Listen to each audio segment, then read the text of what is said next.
Right. Everything's good on that end. Okay. Everybody is on mute. If anybody has anything to say, any comments or questions, please put it in the chat box and hopefully we'll get to it. So good evening, everybody. Welcome to tonight's program. We have something very special planned. Just before we start, as an introduction, in just a few days from now, on Wednesday night and Thursday, we will mark the 9th day of the month of on the Jewish calendar. The day which we mourn the destruction of the first Beis Hamikdash, the first Holy Temple, roughly the year 540 BCE, as well as the second temple was destroyed in the year 70 on the same day. Many other tragedies befell the Jewish nation on this very day throughout the past 2,000 years plus. The Talmud tells us something fascinating, that during the destruction of the temple, right outside of Jerusalem, there was a Jew who was plowing his field with his ox, his cow. And as the destruction was taking place, his cow let out a moo. An Arab was passing by, and this Arab interpreted the moo, and he says to the Jew, he says, "Stop plowing your field, unhook the yoke from your ox, because your temple has just been destroyed." The cow let out another moo. And this time the Arab interpreted it and says, "You can put the plow back on and continue your work, for the Redeemer has been born." And from this, the Gemara tells us that Mashiach's birthday is on Tisha B'Av, on the 9th day of Av. Because while the Holy Temple was up in flames, Mashiach was born. But this was close to 2,000 years ago. How are we to understand this message? The simple concept behind it is that in Judaism, we never look at destruction as an end, but rather as a stepping stone and a catalyst for growth and rebuilding. The day that the second temple was destroyed was the day the third temple started to be built. It's an honor to have with us tonight Mrs. Shaindy Jacobson, the director of the Rosh Chodesh Society, the Women's Branch of Learning for JLI, and many other great things that she does, influencing people all around the world. She will share her journey with us tonight. Shaindy. Thank you very much. Good evening, everybody. Thank you, first of all, to Rabbi Duby and to the Mequon community for inviting me. I'm very honored to be here. And I just want to begin by sharing with you that Mequon has a very, very special place in my heart for many reasons, but one is a very interesting reason that never would have I have dreamed in my wildest imagination that I would be in such a situation. But a number of years ago, many years ago, I came to Mequon to speak for a Women's Day, not too long before Rosh Hashanah, the Jewish New Year. And I was scheduled to speak on a Monday evening and to go home early in the morning Tuesday. And a while before the event took place, I was asked by Rebbitzin Rappaport if I would be able to maybe go home later in the day and spend Tuesday morning with them. And somebody was going to host a brunch in their home. And I, of course, agreed. It was a very beautiful event Monday evening. And I came home. I stayed with a dear cousin of mine, Hoodie Rappaport. And we chatted through the night and we laughed. And I said to her, please make sure you wake me up in the morning so that I'm not late for the brunch. I was very, very tired. I hardly slept before I came and we were up half of that night. And she said, no problem. In the morning, there was a knock at my door and it was her husband, Rabbi Menachem. And he said, Shaindy, okay. I said, oh, okay, thank you. I'm awake. He said, no, you're never going to believe this. Something insane happened. I said, what are you talking about? He said, a plane just flew into the Twin Towers. Now, Menachem was a jokester at that time. I'm sure whoever knows him. And I thought, oh, what a joke. It's really not a joke, but, you know, why is he saying this? Anyway, that was the day of the terrible disaster that took place on 9/11. So you could imagine that we did not have a regular breakfast that morning, but it was something I will never, ever forget. I was lucky that I was at my wonderful cousins, the Rappaports, and I actually stayed with them for a few days because there was no way to get back to New York. We tried everything. Finally, I had to get back because I was going with my family to Florida and had to get back to New York first to make it to Florida in time for Rosh Hashanah. Finally, I went to the Greyhound station. There was no way to make reservations. And I went on 5 different buses until I finally came back to New York. I walked into my house about an hour before Shabbat. But my memory of being in Mequon is actually one that you would think it was connected. It was a terribly tragic time, but being there, I have to say, it was really, I felt very strongly that you can see sometimes when would I have time to hang out with my cousins like that? It was something very special and dear to my heart. So I feel very welcome here. And I was there once again to make a special Women's Day. We had a special holiday. It was very beautiful. So thank you. Here I am again. And I want to share with you this evening my journey, which began 50 years ago. Soon will be 51 years ago. And it's a journey that is really as new today as it was then. As a matter of fact, it just gets newer and more relevant as the time goes on. And that is the reason I'm sharing it. I'm only sharing it because I feel very strongly that when each of and every one of us has a story that can help somebody else, we can share it with someone else. That is perhaps the reason why we have that story and why we're living with the story, because out of the ashes come the greatest things, and out of tragedies come the greatest joys and the greatest happiness, if we allow them to emerge. So I'd like to share with you briefly my personal story, and I hope that the joys and the wonders and the real happiness that was able to emerge from a terrible tragedy that happened over 50 years ago will be able to inspire all of you, and hopefully the ripple effect will last through all of us into many future generations, and to inspire and to help many, many people. So I want to take you back to when I was a little girl. I was 7 years old, and I was living a very, very wonderful, idyllic, beautiful life. I grew up in Brooklyn. I was very, very lucky to be born into a very wonderful family. I grew up in Crown Heights, basking in the glory of this beautiful Jewish Hasidic community under the leadership of the Lubavitcher Rebbe, Rabbi Schneerson. And life was really, really very, very wonderful. I had no worries at all as a child. I am one of 5 children, and I'm the youngest of the 5. My parents were very hardworking, kind, good people who lived a very wonderful, upright Jewish life. They had many people in their home. They did the things that we all strive to do to live like good citizens and good Jewish people.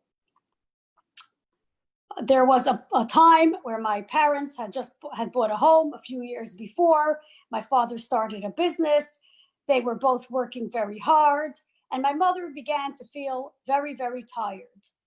She started to feel tired. Now, she was a very, very beautiful, brilliant, talented, and very vibrant woman who was never sick a day in her life, was really a person that could go for hours and hours without sleep.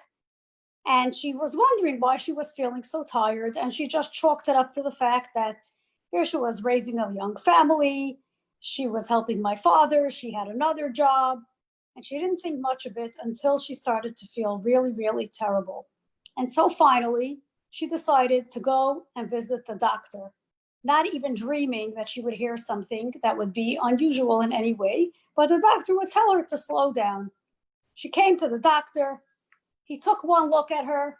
He did some tests, and he let her know that she was suffering from a terrible, terrible illness.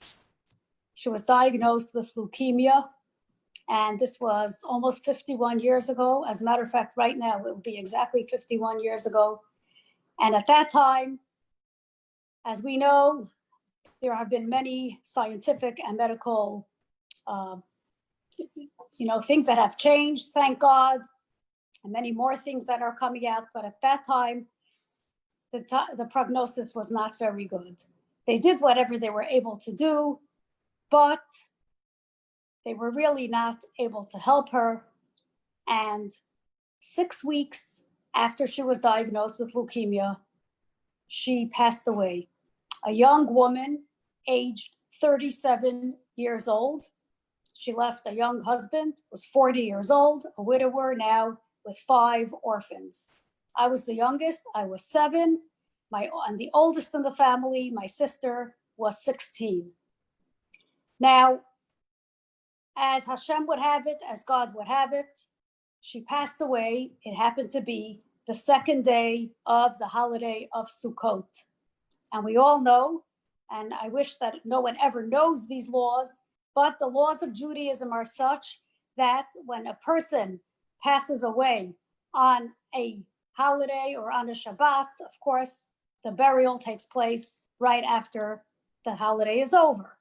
But and the people begin to sit Shiva. But when it's a holiday like Sukkot or Pesach, Passover, when there are 2 days of holiday, then there are several intermediary days, and then there is 2 more days of the holiday.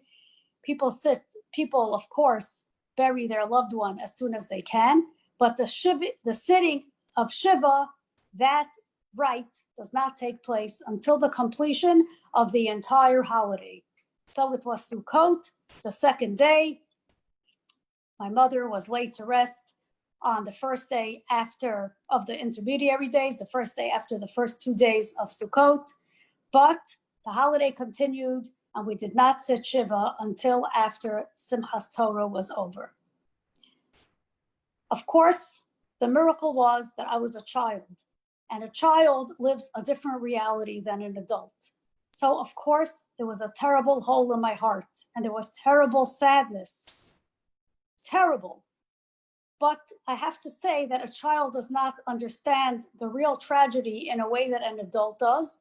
And so children find a way to sort of put it out of their minds, to play, make believe, to pretend, and to imagine perhaps that it didn't matter, it didn't happen. Maybe I'll still go somewhere and I'll still find her somewhere, things of that sort. And so this was a little bit of the kind of mindset that I had. We had the few days of intermediary days of Sukkot, and then it was time for everybody to get ready for the second part of the holiday, which was, of course, Shmini Atzeres and Simchas Torah. Now, I just want to let you know for a moment, digress for a moment. At that time, living in Brooklyn, I'm sure many of you who know the history of Brooklyn and many other inner cities know that in different places it was different times. Here in New York, in Brooklyn, this was 1969. At that time, in the 60s and the early 70s, there was a lot of unrest in the neighborhoods. And what happened within a very short time was that all the neighborhoods that had people that were elderly or didn't have any money, those people got left behind in these areas that very quickly became known as slum areas. The other people picked up and ran away to fancier, better, more well-protected neighborhoods. And within a short time, some very undesirable elements moved in. And it was very, very hard for the people who remained there to keep their shuls, their synagogues open. So at that time, the Lubavitcher Rebbe put out a call and he said, I don't need everybody to come to daven in our shuls here in Crown Heights. Thank God we are not leaving. We are here. We will keep our shuls strong and open. I want to ask all the able-bodied people who are able to walk to their surrounding communities to please go and to walk to those shuls, walk to those little houses of worship, and keep those minyanim, keep those people going, bring the joy of Shabbat, bring the joy of holiday to them, so that they will be able to daven with a minyan and they will be able to have real Shabbos and real Yom Tov celebrations. So, like many other Lubavitcher Hasidim at the time, my father had decided at that time with a group of other Hasidim to go to one of the shuls. It was a neighborhood nearby. It was called East Flatbush, that neighborhood. My father would walk to that shul on Shabbos and on Yom Tov with other Hasidim and bring the joy of davening, of prayer, of holiday, and Shabbat to those places. And on special occasions, like on a special holiday, he would take all of us children along with him. In retrospect, as I grew up, I realized this was strictly for educational purposes, because it would have been much easier for him and much quicker for him to go himself without us tagging along. But obviously he was teaching us that this is what you do. And so it was a very exciting thing for us. Now this year, my mother had just passed away a few days before. It was going to be now Simchas Torah, and we were getting ready to greet the second part of the holiday. And I still remember that my father said to us, this year will be no different. All of you will come with me and we will walk to the shul in East Flatbush and we will make it very, very happy there. And I remember that we got dressed in our beautiful holiday clothes, and my grandmother made sure that we looked perfectly beautiful. I still remember that she made sure that our bows in our hair matched our outfits and that our shoes were shiny. She told us, you don't want to look like a sad case. No one should take pity on you. You go with your father and be happy. And so we went along with my dad and a group of other Hasidim. We walked from Crown Heights to East Flatbush. As a child, I literally thought East Flatbush was miles and miles away. Of course, I grew up and I realized it was probably a 20-minute walk, which felt like 100 miles to me at that time. But we walked to East Flatbush, and we came to the shul. I still remember till today that the name of the Rav, the name of the rabbi of the shul was Rabbi Barenholtz. I don't think I will ever forget his name. So we walked into the shul, and as children, myself and my next few siblings, we were very happy. We forgot about our tragedy. There were people that greeted us at the door. They gave out little bags of candies, and they gave us flags. And we hung around and they started to dance the hakafot with the Sifrei Torah, with the Torah scrolls. Now, of course, out of gratitude to these Lubavitcher Hasidim who came to make it joyful for them, every year they would get up and they would announce, now we would like to honor the Lubavitcher young men who walked here to bring joy to us. We honor them by giving them the next hakafa, the next circle of dance. We call them up. Each of them should take one of the Torah scrolls, and together they should all dance around the bima. And of course, that's what they did. They took the Torahs, and it was very, very beautiful, joyful, wonderful occasion. Now, while this was going on, and during this dance that these Lubavitcher Jews, these Lubavitcher Hasidim were dancing around the bima with the Torah scrolls, unbeknown to all of us, at that time, there was a young boy who was in the synagogue with his father. They lived in that community. And he said to his father, Dad, who is that little man who is dancing in the middle of the circle, clutching the Torah to his heart? I never saw somebody dance with so much joy. He must be the happiest man in the world. And his father took him aside and whispered into his ear, my son, you should know that this young man who was dancing with the Torah, he just suffered a terrible tragedy.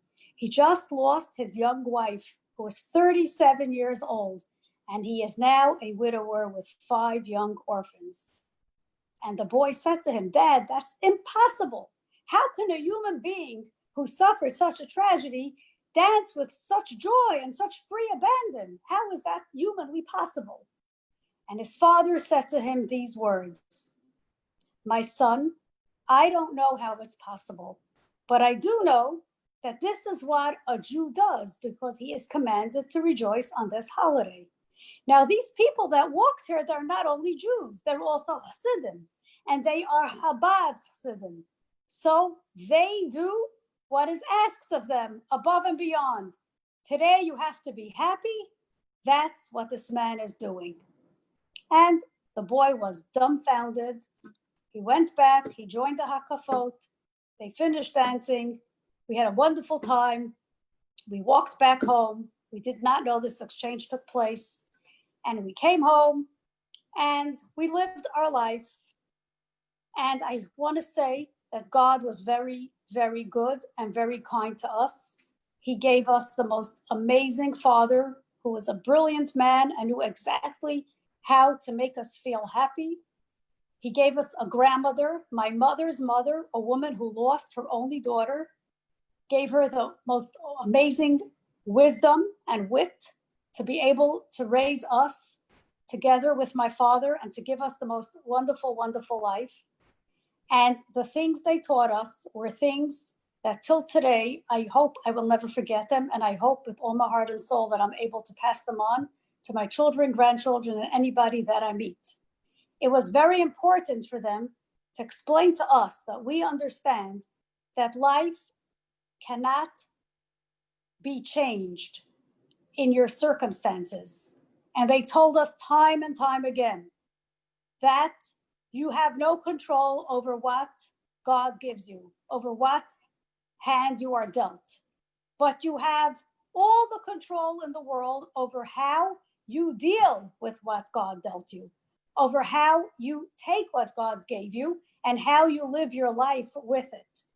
And they made sure that it was a home of joy and happiness. I will never forget how one day my father said to us, "Children, when you come home from school tomorrow, there will be a special present in the house." This was only about a month and a half after my mother passed away. What was this special present that was a surprise? My parents are both love music very much, and they had a plan that as soon as they were able to scrape together the nickels and dimes and dollars that they needed, they were going to buy a piano and give us music lessons. Sadly, unfortunately, my mother did not live to see that. But after the Shloshim period, the commemoration of the 30 days of the mourning, what did my father do? He took his friend, was probably at that time the only Hasidic Jew in Crown Heights who really had a knowledge of music. They went together. You could imagine the scene of these two Lubavitcher Hasidim. They went piano shopping and they bought a piano.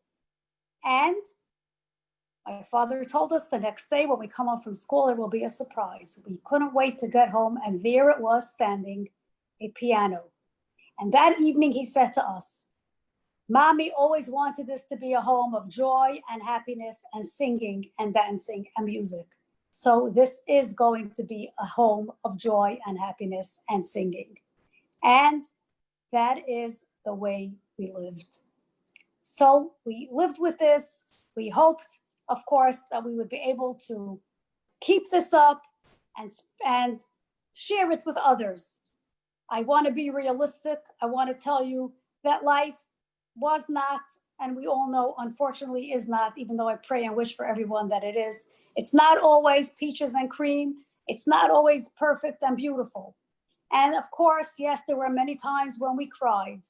And there were many times when we suffered other tragedies like all human beings. But never we had in front of our mind to try as much as possible not to lose sight of what was really important, of to find a way to see this and to take it and to make something great, strong, beautiful, and joyous out of it. You know, we know that in the Farewell to Arms, Ernest Hemingway says, the world breaks everyone. And afterward, many people, many are stronger at the broken places. Nobody asks to be broken, but life, unfortunately, it throws us curveballs, it breaks us. Things happen that we never expected, that we never dreamed, that we never imagined. And we could either throw in the towel and say, it's not fair, and it really is not fair. Or we could say, you know, how could I live like this? I'm so angry. And we could say that, and it's understandable. Or we could do what's much more difficult, but far more rewarding.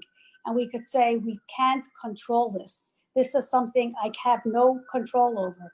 But let me find that little bit of light that is shining in there, and let me see how I can make that be the right thing for me and to shine the light for others. So I want to tell you about something that happened 20 years after my mother passed away. 20 years after I was a 7-year-old girl and I was 27 years old. And thank God, and we could never thank him enough, we grew up, we got married, we raising families of our own. Thank you, God, many, many times. One day here in Crown Heights, 20 years after the story happened, in the Jewish Children's Organization, which is known as the largest Jewish children's organization in the world. It's called Sivos Hashem. If any of you have been to Crown Heights, you've probably seen the Jewish Children's Museum on the corner of Eastern Parkway in Kingston, which is associated with this organization. A young man who was working in this organization, his job was to help different people make programs for Jewish children, any kind of program, all over the world. And that's what he would spend his days doing. Well, one day, 20 years after the story I told you happened, a few weeks before the holiday of Sukkot, this young man answered the phone of the organization, and somebody on the other line said to him, somebody gave me the name and number of this organization. I wonder if you can help me. I'm looking to start making a program for Jewish children. And the young man said, yes, you reached the right place. Let me ask you, how can I help you? What do you want to do? Where do you live? Give me the details and I'll help you. And this young man says to him, I live in this and this town on Long Island. And this year, for the first time ever, I would like to put together a program for Jewish children in my community, specifically for Simchas Torah. And the man says, okay, tell me a little bit about what you want to do and I will help you do it. And he says, sir, I'll be honest, I don't really know how to do this. I never did this before and I'm calling you for help. He says, okay, tell me a little bit about yourself. How many children? He says, I just moved, my wife and I bought a home. It's the first home we bought. We got married recently. I'm very successful. I have a computer business. And we came to this new community, and there are many, many young Jewish families here, but there is really very, very little organized Judaism, especially for the children. And I want to make a program for them. And he said, okay. He took all the information, the name of the town, how many children he's expecting to come. And he said, I'm going to put together a program for you, and we're going to send you some young boys to help you run the program. And when he finished speaking with him, he says, by the way, I'm just curious, why are you running this program? Are you going to open a Hebrew school? Do you run, youth services? And he says, no, sir, I do none of that. But I saw something 20 years ago that inspired me so much that I made myself a promise that when I am able one day, I am going to bring the joy, the real joy of Hasidim to Jewish children when I'm able to on Simchas Torah. And he says, what happened? And he says, I'll tell you. And he tells him the story that he was a young boy who lived in East Flatbush, and he went to shul with his dad, and he gives him the whole story about this young man who was dancing, and his father told him what happened. And he said, I made myself a promise that night. I came home, and after the holiday was over, I wrote down this promise for myself. I even wrote down the name of the man who was dancing. And now that it's 20 years later, and I'm finally able to do this, I want to do it. And this young man who answered the phone in this organization said to him, wow, I'm blown away. By the way, do you know the name of this man who was dancing? Because you said you wrote it down. He says, yes, I know his name. His name is Mr. Hirsch Gansberg. When this man heard this young boy who answered the phone heard this, he immediately called my dad and he told him, and my father was just so overwhelmed. We did not know this took place. He certainly did not dance in order to make an impression on this young boy who we had probably not even met before or anything of this sort. But look what happened out of this joy. As he told us later, he was so sad and so broken, and he had such a hole in his heart that the only thing he could do was be superbly happy so that he would not feel the terrible sadness. And he knew that Simchas Torah one is supposed to be happy. So that's what he did. He says, and look what happened from that. I affected a 14-year-old boy, and now he's 34 years old, and look what he remembered and he promised to do, and now he's doing it. After that holiday, my father called all of his 5 children, and he asked this young boy in the organization to connect him to this man.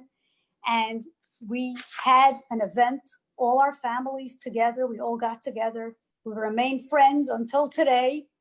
We've been at each other's great celebrations, all because a man forced himself to dance with joy because God told us to dance. So yes, life does break us in places, but it also makes us stronger in those places and gives us the ability to grow from that. You know, I'm sure all of us have heard this statement. Young people, older people, everybody knows the statement. We say, oh, there's light at the end of the tunnel. There's light at the end of the tunnel. Recently, a woman told me that she was learning with a woman in France. And the woman she was learning with was a 4-time cancer survivor. And she said to her, I want to teach you something. Don't ever forget this. Next time you hear somebody say, there is light at the end of the tunnel, please correct them. Tell them, no, you are the light in the tunnel. And to me, that is extremely powerful. We often live our lives thinking, yes, there is light at the end of the tunnel. It's dark, it's dark. It's going to get lighter. I know I could push it through, but what kind of life am I living as I am waiting for the darkness to recede? It's a pushing through kind of life. But if I look at it like this woman so beautifully and eloquently said it, she says, you are the light in the tunnel. Yes, it's dark in the tunnel, but I can be the light in the tunnel. And as I travel through it, I don't have to wait for the light at the end of the tunnel. I can actually be the light. I can make even this travel through the tunnel also beautiful and also light and also very, very special. So, we think sometimes about the tragedies and the sadness. What is sadness? Sadness is a terrible thing.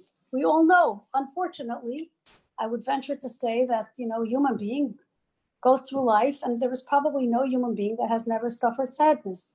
At the same time, and we don't wish it on anybody, that's for sure. Happens to be that if it comes our way, I think a very important way to look at sadness is to look at it as the birth of hope. Because when one is very sad, there's only 2 places we can go. We can get sadder and really hit rock bottom, or we can look and see that there is hope ahead of us. There is hope in front of us. I remember my husband once told me something that someone said to him, and I think about this. It seems so simple, but it's really so beautiful, moving, and actually, I think very brilliant. Said, what happens if you have a hole in your middle of your living room floor? No one expects there to be a hole in their beautiful parquet wooden floor. So they walk into the living room, and it's so unexpected that they just, every time they walk into the living room and they walk through it, they fall into the hole. Their foot steps into the hole because they just can't believe it's there. Eventually, what happens is they start to realize that the hole is there. And for whatever reason, they can't patch it up perfectly well. So it always looks like that. But what happens is they don't forget, the hole is still there. But instead of falling into the hole, they learn to walk around it. And that is really what happens to us. Yes, there is a lot of sadness, and the sadness causes and creates a hole in your heart. There's a hole in my heart, there's no question about it. But you could either fall into that hole in your heart and vanish, God forbid, or you learn first very, very quietly and very gingerly, like stepping on eggshells, you quietly walk, gingerly step around the hole. You learn to not fall into it, but to step around it until you come to a place where you realize that the hole is always going to be there, but you will be able to live happily, even though the hole is there, but you could still step around it. Why? Because what are we taught? We're taught from Rabbi Menachem Mendel of Kotsk, who says, there is nothing as whole as a broken heart. If we think about that, that is an unbelievable expression. Nothing as whole as a broken heart. And if you think about this, or if you live it, and I hope nobody does, but unfortunately, often we do, we start to realize that this broken heart, that it could be a big hole.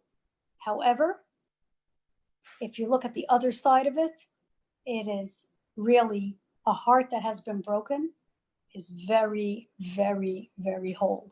It's very, very strong. It's there to be able to allow us to know that, yes, there can be cracks. There can even be holes, but we could actually go on and we could look at those cracks and holes and say, I am able to bypass those cracks and holes. I am able to see how when these cracks and holes come together, they will make me a far more stronger person. So what I want to, the real message that I would love to leave everybody with is the following, that often we are dealt things in life and we didn't ask for these things, and we would never ask for these things. But we are given them, and we have to make a choice. The choice is, how are we going to live? Are we going to live a sad life? Are we going to live a depressed life? Are we going to live in a way that we will be constantly mourning? Or will we live a life we don't forget? And our feelings will always be there. But what will we do with the tragedy that happened? Will we grow from it? Will we become stronger? Will we share with others how they too can survive things, and not only survive, but thrive? You know, unfortunately, no one chooses to be an orphan. Many years later, I look back now and I think to myself about things that just came my way, or I was able to do for somebody only because I myself had suffered this particular problem. If somebody else, you know, if they went to somebody else could help them with many things, but who could understand you? Somebody that lived through something like you. And that's the reason why I really believe that there comes a point in our lives where we look back and we say to ourselves, there are many things that I learned, that I really learned from the strangest places, or from the most outrageous happenings. that I would have never, ever thought could propel me to something like this. Well, you know, I just want to, for a moment, tell you this. I will never forget how I once came home and I was in a very, very bad mood, and I said something. I was a kid in school. I was still in elementary school. And, you know, I was feeling very, very bad for myself. And I still remember how my grandmother said to me with love, really with love and kindness.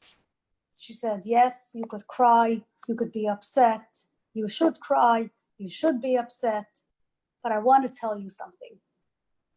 Nobody in this world likes to hang around with people that are sad, depressed, because what happens is they wear people down.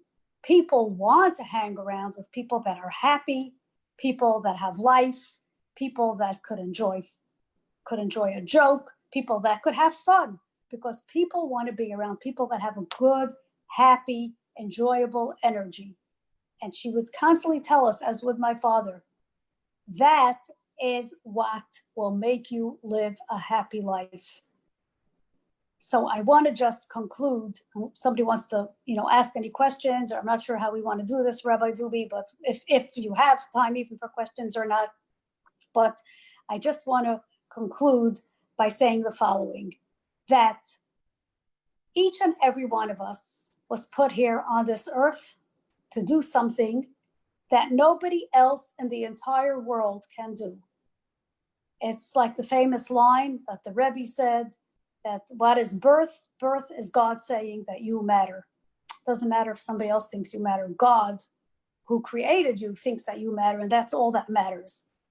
And yes, if I don't do my job, God will find a way for it to get done. But I would have not really completed my mission here on this earth. What could be greater than each and every one of us trying to do our missions, but do them with joy and happiness and kindness and a smile and a nice word and a good deed? There is so much more joy in life when it is done like that.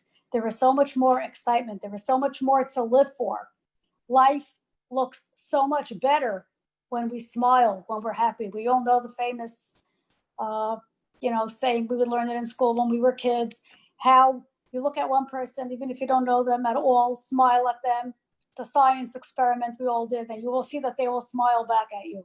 And if these two people will smile at two people, the two other people will smile back, and now there are 4 people smiling, and then there will be 8 people smiling, etc., etc., etc. And I forgot exactly what it was, but X amount of hours later, how many millions of people, billions of people in the world would all be smiling, and what a happy place the world would be. So yes, we have an obligation, which is to do the best we can do under the circumstances, to constantly look for better ways to do it. And not only that, but to share it with everybody else. So thank you for giving me the honor, the privilege to share a little bit of an evening together with you. And I'm very, very grateful. And I want to wish everybody that everyone's lives should be blessed with goodness and happiness and kindness and real joy that you could experience all the time and share it with many others. Thank you. Thank you, Shaindy.